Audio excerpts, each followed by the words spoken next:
Plaintiff Andrew Miller met the defendant through her cousin, and he claims she's always had a reputation for not letting people mess with her. Andrew claims the defendant once pinned him on a table and threatened to punch him when he was teasing her, and he's suing her today for an unpaid cell phone bill and a loan. Defendant Carly Lone says she and Andrew were good friends, and they often drank together. But Carly claims she stopped drinking after she did jail time for drunk driving and lost her license for a year. Carly believes Andrew's only suing her because he feels abandoned by her. Start with you. I met Carly through her cousin, and I had heard, she was basically a legend to me. I had heard stories about her being a roughneck. She didn't take anything from anybody. So when she came over my house the first time, I'm a little bit of an instigator, so she doesn't like to be touched, and so I would mess with her a little bit, touch her. She said, "Leave me alone, or I'm gonna hurt you." And I was Do you like, know many women that like to be touched by men against their will? No, that's why I did it. Because I'm an instigator, so once she said not to, I did it anyway, just because I had heard stories about her, and I wanted to see if they were true. You wanted to see if she'd bust you in the mouth like she'd done everybody else. Yeah, exactly. No, you're not an instigator, you're a masochist.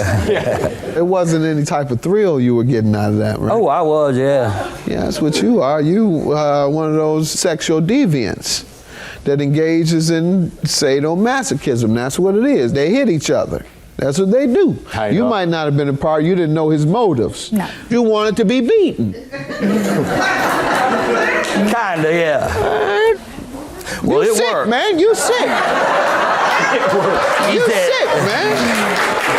Go ahead. I don't mean to judge folks who are into that, but it's just, I don't know. Go ahead. Do your thing. Well, what like I else you said, do? she said, "Don't touch me," so I just touched her arm like that. She whipped her arm around, got up under me, threw me back over the kitchen countertop, threw her arm back. I was like, "Whoa!" I know you are, dog. That's my girl.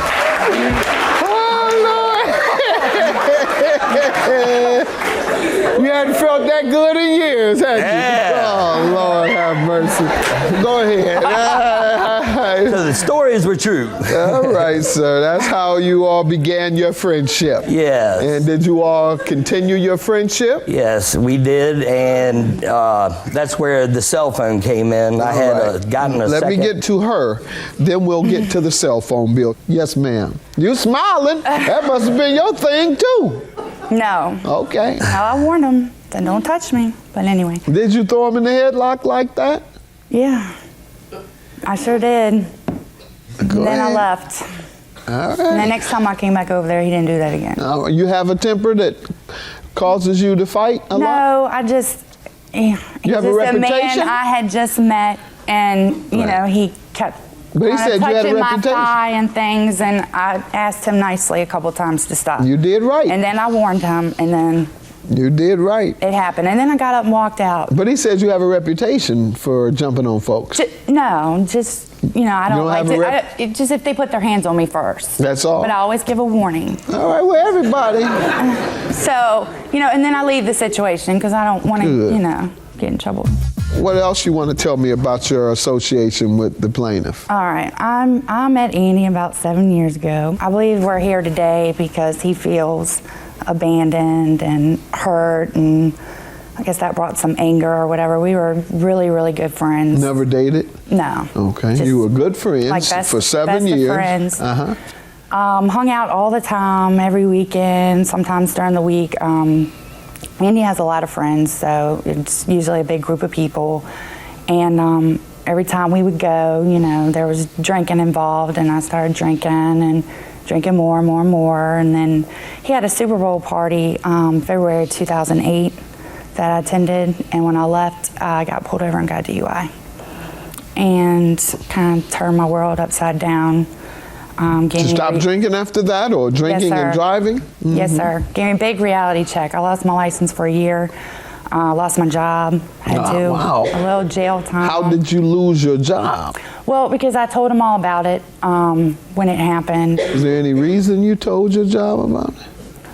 Well, I just was really close with my boss, you know, and I just wanted to let her. Did you expect him to fire you? No. What happened was, you know, I said I paid this lawyer. I'm not looking at any jail time. You know, I need off, you know, for the court date. And I don't mean to encourage people not to be honest, but you may have wanted to kind of play around with that. Yeah, we were. Yeah, you could have said, you know, I have to. It is very important that I go to court for someone very, very, very close to me. Right. And I just can't miss it. Boss, you're my friend. I hope you'll let me take this day off. Go ahead. Anything else before we get to the cell phone bill and the loan? When I got the DUI and I went to court, they put me in jail. So that's how I lost my job. So I let Andy know, you know, I've had the phone bill from him for about I'm going to allow him somewhere to from 3 tell to 5 years. Sir, tell me about the cell phone and the loan. Well, she had the cell phone for a couple of years and everything was fine. She lost her job, so therefore she couldn't pay the cell phone. And I'd let, you know, months go by. She paid after 4 months like $137.70 towards the bill. And after that, she couldn't pay anymore, which was fine, except for she quit talking to me. If people owe me, then that's one thing, but when you quit talking to me, it's like you're saying, forget you. Right. She had moved away for like a year or so, but when she moved back to her parents' house, I knew where I could send the court letter. You were good to wait 2 years. The unpaid loan, tell me about the loan. Well, this 4th of July party that we went to over at my friend Marla's house, there was this male there that was a little feminine looking, and you know, kind of bothered me a little. I was like, you wanted to be whipped that day again, huh? Yeah, you go ahead. So no, you said it kind of what bothered you? Yeah, Why? Because he didn't look right. Sir, you say what you said. You may not recognize it, but you sound a little homophobic. No, it wasn't a he, it was a she. That's why it looked funny to me. She had more hair on her legs and armpits than I had. Go ahead. What happened having to do with the loan? Well, we met the girl at the party, and evidently Carly and her became friends, and well, the girl called. I mean, it was like a week or two later, we were over at Marla's house again when the girl called from jail. Carly, being her new friend, I wanted to get her out of jail. So she asked me to put up the money to get the shim out of jail. You said it was a woman, right? Yes. They referred to her as a woman. Go ahead. So I asked her, I said, well, why do you want to get this? You know, you don't even know her. Get her out of jail. Get her out of jail. And she told you she would repay you? Yes. Ma'am? Okay, when I got the phone call that she was in jail and to go bond her out, I said, Andy, you know, come on, let's go bond her out. He was friends with her too. Neither one of us had known her that long. So when we went, you know, I said, if, you know, she doesn't pay you back or whatever, I will. So he went to the bondsman. We went together. He filled out all the paperwork. He went in the jail. She came out with him. And when they came out to the car, you know, she was like, thank y'all so much. I had someone coming to get me later on tonight, but glad y'all came early. I will have her pay y'all the money. But, you know, that's how it went. And then money was never paid by her nor me. You co-signed essentially, and you guaranteed the loan, so you do owe. And you also owe the phone bill. Judgment for the plaintiff, $594. Have a good day.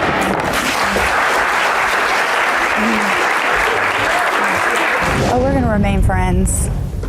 Yeah, there's nothing, I mean, this is water under the bridge. She said she owes, and it's not like her cousin who owed me and didn't pay. She is a better woman for this. I'm sorry. I love you. Hi, Judge Mathis. My name is Tony. Quick question for you. My father recently passed away, but didn't leave a will. What should I do about his estate? That depends on how large your father's estate is, Tony. Generally, if there is no will, your local state law will determine how the property is going to be distributed. If the estate is large, you may be required to file a petition in court to get the property distributed. Call your probate court and they will let you know how to proceed.